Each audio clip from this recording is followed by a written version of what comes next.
Hello everyone. Today, here we are. So what am I going to talk about today? Tattoos.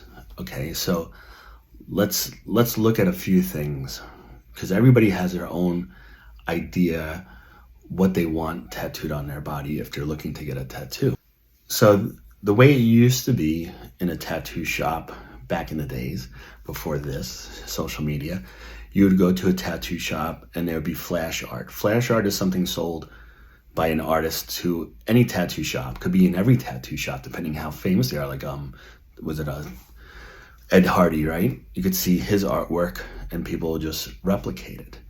And then you had some tattoo shops where the artist had a photo album with their tattoos in there. So you could get an idea of what their work is like. Now you have social media where most tattoo artists, whether they do good work or not, will post stuff on their social media. So what are the things that you should take into consideration when looking to get a tattoo and for who to get it done by? Okay, so there's a lot of different styles of tattooing. You have cartoon-like stuff. You have traditional American, traditional Japanese, Neo-American, Neo-Japanese. It's kind of more of a modern spin on the old classical stuff. You have black and gray tattoos. You have photorealism, right, where you want to look like a photograph. You have color realism. You have micro tattoos where somebody might get a little anchor or a word on there or a bird, whatever it is, a small little tattoo. You have writing, calligraphy. You definitely want somebody with a steady hand to do that, right? And if you go to a tattoo shop that's just a run-of-the-mill tattoo shop, they're gonna say they could do anything. It's like, oh, you want that? Come on in, buddy, let's go. And then you end up with some horrific thing on your body for the rest of your life. So the last thing you want to do is go to a tattoo shop with your buddies and you're drunk, right? Let's all get the same thing. I know somebody who did that in South Beach, and they all got a Chinese character that's supposed to be best friends because they're best friends. And that same person went to their acupuncturist that happened to be Chinese because his mom's like, you got to go to him, he's the best. And when he was checking him, he goes, I see a tattoo's on your hip. So the acupuncturist, he goes, what do you think that means? And the guy goes, oh, it means best friends. He goes, oh, no, it means big dog. So if you're going to get something in another language, make sure it means what it's supposed to mean. Take that to somebody, anybody that speaks that language. Say, can you read Mandarin? Can you read Cantonese? Can you read Japanese? Can you read Arabic? What does this mean? If they say the same thing, you're good. If they don't, that's not the right writing. Another thing is somebody got Hindi Devanagari writing on their arm, right? This is Tibetan. The artist doesn't read that or know it. So they put the tattoo on the person backwards. It's like, and this is tattooed. So, don't go into something naive. Like you see with the commercial, it says, oh, no regrets, because they spelled regrets wrong. The tattoo artist is doing their best, but you got to double check their work. If you're somebody that can't spell, Google it and look it up. This is going to be on your body for the rest of your life. If somebody's doing another language and they don't read it, make sure when it's on your body, it's the same facing the right way so it reads the right way and doesn't look foolish. Also, if you love a certain style of tattoo, if you love something big and bold and like new age, cartoony looking, look at the artist, see if that's what they love and that's what they do. There's a lot of tattoo artists from the show Ink Master, right? They could do everything and anything, but they're not great at everything. They're good at maybe a couple of things. You want to find somebody that is amazing at what you want, not okay at everything, amazing at what you want. And then look at that tattoo artist's profile on social media, which is now a living photo album.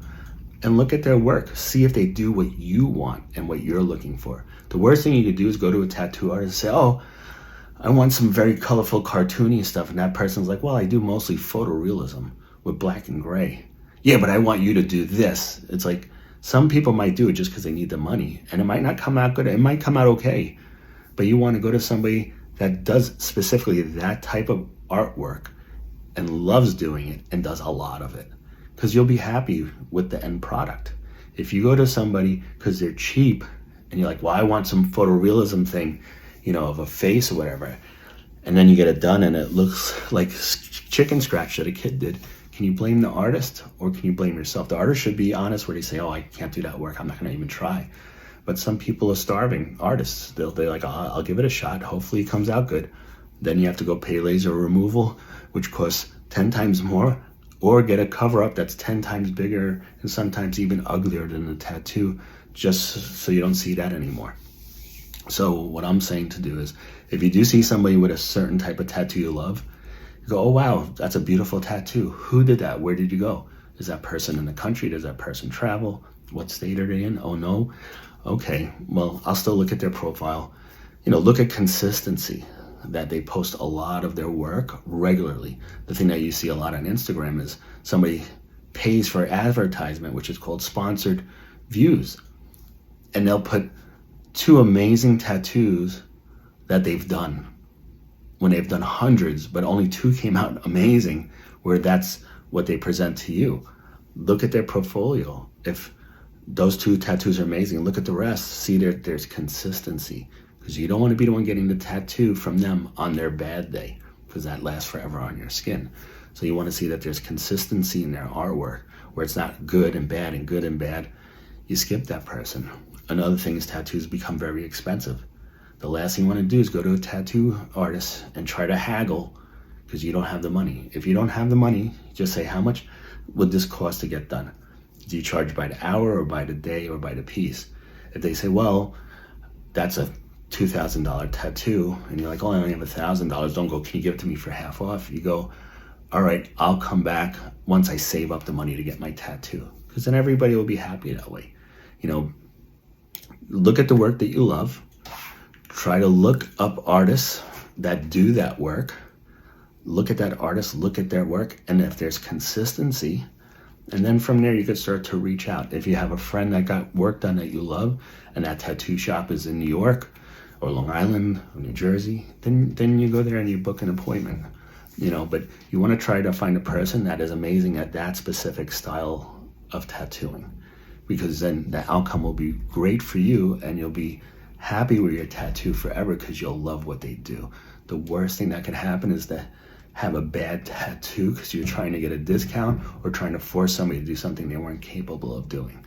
So hopefully this helps you as you start to go along your tattooing journey. Find something that resonates with you that's not a fad, because almost anybody that has tribal art tattoos, I know they're anywhere from their mid 40s to early 50s, because that was the trend back then. Tribal art on women's lower backs, they're around the same age too. They call that the tramp stamp. You don't want to get something that's trendy, and it might be cool for the first year, but now you have that on for the rest of your life. Try to get something that's meaningful to you forever, or that at least you think will be, and go with that. I wouldn't get a name of anybody you're in a relationship with. That's almost a jinx to break up or get a divorce, but that's my own personal opinion. Even if you love your dog and you want a picture of your dog or your cat, you'll always love it. Even after it passes away, that's perfectly fine.